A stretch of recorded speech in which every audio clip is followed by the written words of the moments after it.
Welcome back everyone to my Let's Play of the Final Fantasy Legend 3 from the Nintendo Game Boy. Last episode we ended a little abruptly because of time constraints, and but in that episode we went through the Eastern Ruins. We unfortunately lost Dion, who sacrificed himself to destroy the barrier machine, but we gained Borgin, the scientist who sent Weggie, Bwizzy, and Bubbles back in time. Speaking of Bubbles, we're going to give her the ribbon that we found in one of the caves.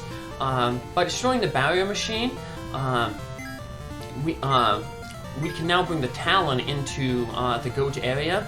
And also in the Eastern Ruins, we found the Soar unit. And that allows us to fly over mountains, so it's allowing us to access these two caves that we couldn't earlier. So, like the other caves, these caves basically contain 3 treasure chests, and tend to be some pretty useful treasure.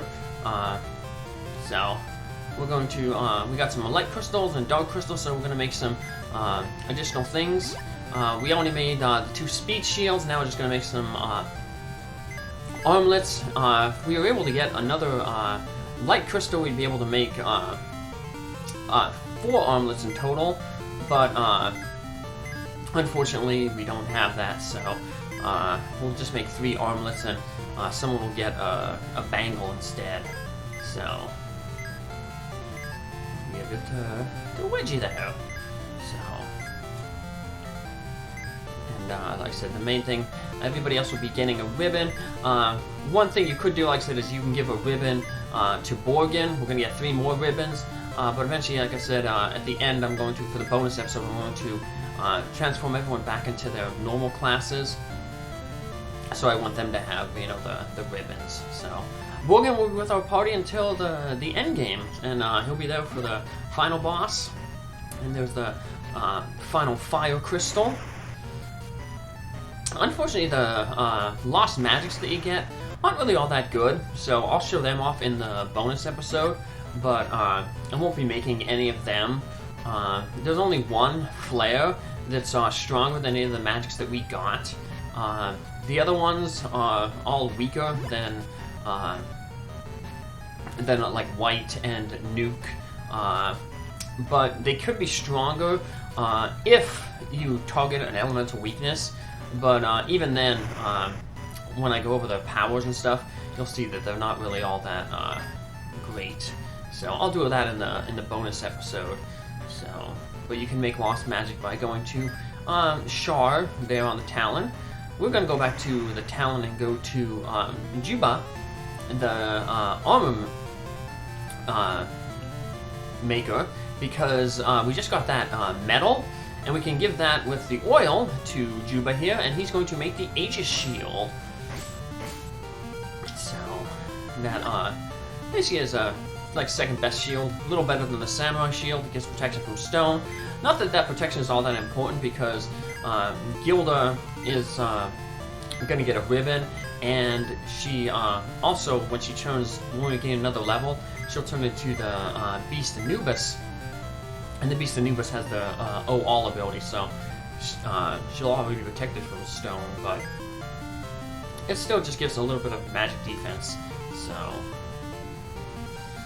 now we are gonna go to Mount Goht there, but before we do that, we're going to head back down to the underworld real quickly, just to buy Borgin a few pieces of equipment.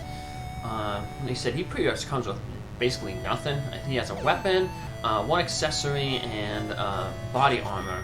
Everything else is available for customization. So we're just gonna get him the best equipment.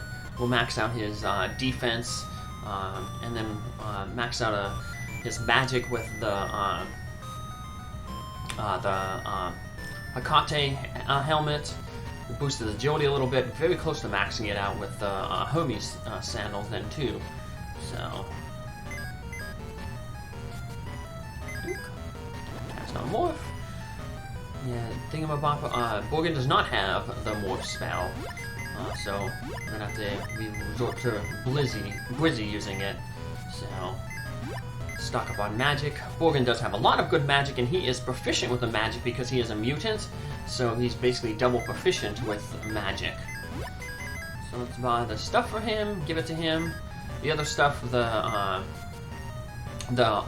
power gloves and the samurai shield, we're able to buy it on the Talon. So there he is. He's fully equipped and ready to go.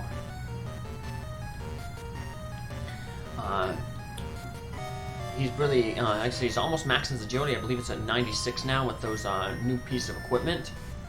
So he's really, really fast. So like I said, if you want to do like some grinding, not that I'll need to grind now because with the character, with the starting classes, stats won't be raised, so there's no point in leveling past level 31 with you know, monsters, robots, cyborgs, and beasts. But if you were to just have your base classes, the human and mutants, you still want, you know, have your stats maxed out. So you might want to do like maybe some level grinding to max out stats. Although level grinding now is really, really slow. Enemies don't give a lot of experience in this game, but the levels, the amount of experience needed between each level has grown substantially. So it'll take a real long time to gain levels. We're going to wait 2 gain levels is to fly around the Talon. The Talon will use the E-ray on on the enemies, and then they'll almost all be dead. And then just follow it up with like one of Borgin's white spells, and that should usually finish groups off, usually before any of the monsters get to go. So we don't have too many more monsters to run into here. We do got some new ones here. We got the alert there on the right, the Kraken on the left. Those are like the top octopus and top type robot of that size. So yeah, basically the remaining monsters are going to have the toughest of their sprites. But still, many of them are still weak to instant death, so Borgin does have the fatal spell. Don't have to worry about any more monster meat. We've got the Warlock over there, another one, and the Hustler robots. Yeah. Hydra monster over on the left. So this is Mount Goht. It's like a half a dungeon. You have to climb up this one to reach Zago's castle. Good thing though is there are a few of those X tiles that you can step on that basically function as an inn. So even though it could, and one of them is near the entrance to Zago's castle. So even though this, you know, may take a toll on your resources, you know, hit points, magic points, items and stuff, you'll get that refill, that basically free inn, before you get to Zago's castle. And we get to turn back into the Beast Anubis. So now, right now, since I don't want any other changes to, I don't want Gilda to change into anything other than a Beast Anubis, I could just run from every single fight, but because I want to show off all the enemies, defeat every one, I'll still be doing some fights, so I may be forced to grind just not to gain a level, not to gain levels for stats, because like I said earlier in the episode, monsters and beasts, cyborgs, robots ain't going to gain any stats from leveling. It would just be to change forms.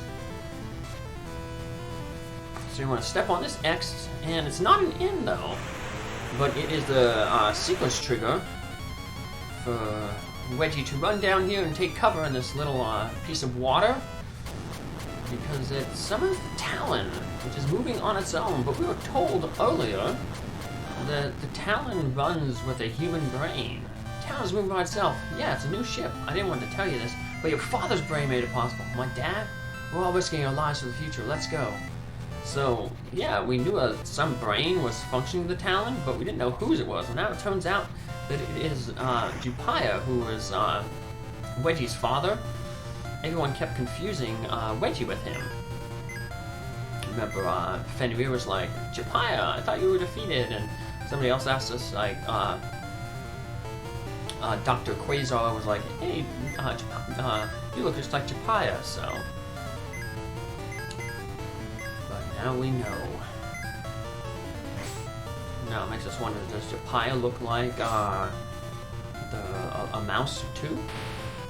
No, I guess it's more like he'll look more like the human sprite that Weggie starts at.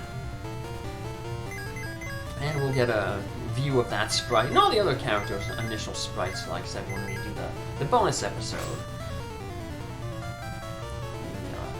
Showing off just how more powerful it is to use transformations.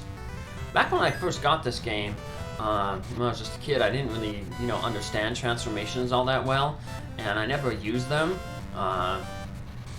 But now, like, going through, the test run and, this playthrough, transformations are, really good. They allow you to beat the game much earlier. You'll see that, like, my stats are, like I said, for the most part, like, maxed out. Most of my characters, when I turn them back into their base level, I'll do some grinding. I'll get them up to level 40, which is Borgin's level, and their stats still won't be as good as the transformation stats. So the only one who will be slightly better, not better stat-wise, but better overall will be just Bubbles, because she'll be a mutant class, and she'll have the effective multiplier, the 2x multiplier on magic, where the monster is just having, 1.5, So we saw there in the middle there, there was like a raised platform with a little warp tile on it. Remember what we were told about, from Borgin actually, about Zagos Castle. To proceed in Zagos Castle, we're going to have to fall down a hole to advance. Well, pretty much all the holes that we fall into are just going to drop us in that lake. So we're going to have to change the floor up. There's going to be a button on the next floor that changes the layout of the floor and creates a new hole, and we have to jump down that new hole to advance. But of course, before we do that, there's we're going to grab the treasure that are around the way that the floor is normally set up. So that's what we're doing here right now. So we got the treasure there on the right. We're going to head up to the second floor, get one on the left here. And then the third way up is up in the upper left corner. Gotta be careful when doing it. There's a lot of jumping involved in this thing. It's not that much of an issue here. If you just mess up your jumps here, you're gonna fall down the floor and gonna have to backtrack. Later on, there's gonna be these trap tiles. They're like electrical barriers, and you want to jump over them because touching them will lower your hit points.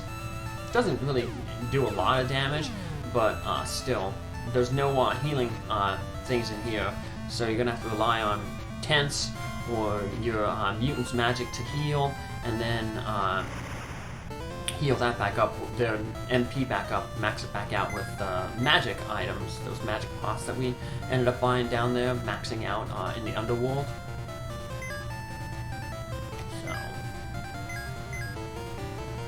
So one of the good things about some of these non-elemental magics like White and Nuke is that because they're non-elemental, they're not going to be penalized for attacking, say, an enemy that is strong against everything, like the Anubis over there.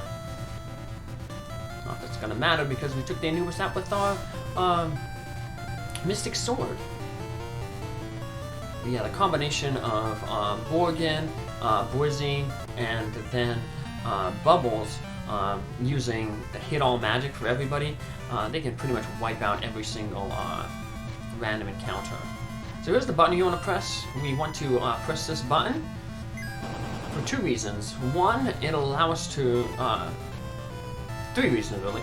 One, it'll allow us to get the treasure chest over to the left. It'll allow us to head up the staircase to get another treasure chest, and then it creates the hole that's necessary to fall down onto that middle raised platform. So... let's give the other ribbon. We have one more ribbon to find then. that'll end up, like I said, going on Gilda, who doesn't need a ribbon right now because she has all, which the ribbon does give to everybody. So we just head up here. And there's one more treasure chest.